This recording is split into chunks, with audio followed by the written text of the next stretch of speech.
ATV devotional ప్రేక్షకులకి ముందస్తుగా వినాయక చవితి శుభాకాంక్షలు. మాస ఫలాలు కార్యక్రమానికి స్వాగతం. సెప్టెంబర్ నెలలో 12 రాసుల వారికి మాస ఫలాలు ఎలా ఉన్నాయో తెలియజేయడానికి మనతో ఉన్నారు ఆస్ట్రాలజర్ అవినాష్ దాస్ గారు. వారిని అడిగి 12 రాసుల వారికి ఎలాంటి పరిస్థితులు నెలకొని ఉన్నాయో ఈ సెప్టెంబర్ మాసంలో తెలుసుకుందాం. సార్ నమస్తే సార్. శ్రీమాత్రే నమః, గురుభ్యో నమః.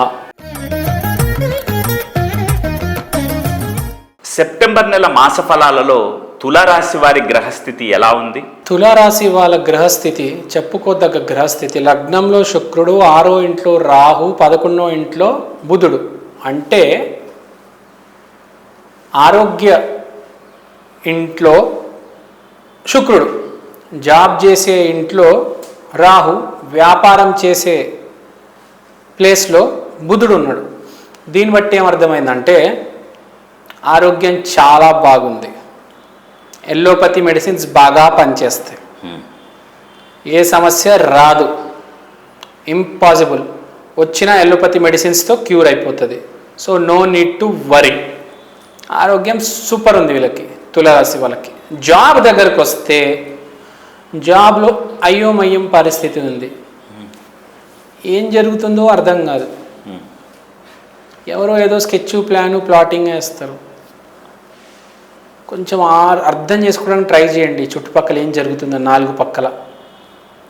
ఇంకోటి, కొత్తగా ఇన్నోవేటివ్గా ఆలోచిస్తారు వీళ్ళు. ఎప్పుడైనా ఒక మనిషి బాగుపడదాము, లేకపోతే కొత్త ఐడియా తీసుకొద్దాము అన్నప్పుడే చుట్టుపక్కల వాళ్ళు పాలిటిక్స్ చేస్తారు కదా. ఇది వీళ్ళ గ్రహస్థితి. ఏదో చేద్దాం అనుకుంటారు కానీ చుట్టుపక్కల వాళ్ళు చెడగొడదామని ప్లాన్ వేస్తూ ఉంటారు. సో కొంచెం గోప్యంగా, ఎవ్వరికి ఏది చెప్పకుండా మీ పని మీరు మెల్లిగా చేస్తూ వెళ్ళండి. ఎవ్వరికి చెప్పకుండా. చెప్పారా అయిపోతారు, దొరికిపోతారు, మీ పని ఆపేస్తారు. అయిపోయిన తర్వాత చెప్పండి, అప్పుడు చూడండి మీకు సక్సెస్ ఏ రేంజ్లో వస్తుంది. ఈ రాశి వారికి సంబంధించి ఉద్యోగం చేసేవాళ్ళు, వ్యాపారం చేసేవాళ్ళు, విద్యార్థుల యొక్క పరిస్థితి ఏంటి?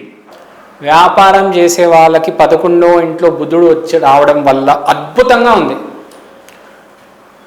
మామూలుగా కాదు, విపరీతంగా సంపాదిస్తారు. వ్యాపారం చేసేవాళ్ళు ఎంత డబ్బు ఉంటే అంత డబ్బు పెట్టేయండి. విపరీతమైన లాభాలు, విపరీతమైన లావాదేవీలు జరగబోతున్నాయి. ఏ ఇబ్బంది లేదు. ఆరోగ్యం బాగుంది, వ్యాపారస్తులకు బాగుంది. జాబ్ చేసేట వాళ్ళే కొంచెం జాగ్రత్త. అది నేను చెప్పబోయేది. ఆ విద్యార్థులకు ఓకే.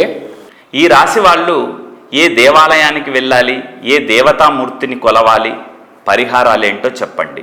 తులారాశి కాబట్టి లక్ష్మీదేవి ఆది దైవం కాబట్టి లక్ష్మీదేవి ఆరాధన చేసుకోవాలి. వినాయక చతుర్థి వస్తుంది కాబట్టి శుక్రవారం రోజు వినాయక ఆరాధన మరియు లక్ష్మీదేవి ఆరాధన చేయాలి. బెల్లంతో చేసిన పాయసం శుక్రవారం రోజు అష్టలక్ష్మి గుడికి వెళ్ళి అందరికీ పంచిపెట్టండి. అలాగే ఆ శుక్రవారం రోజే వినాయక ఆరాధన చెయ్యండి.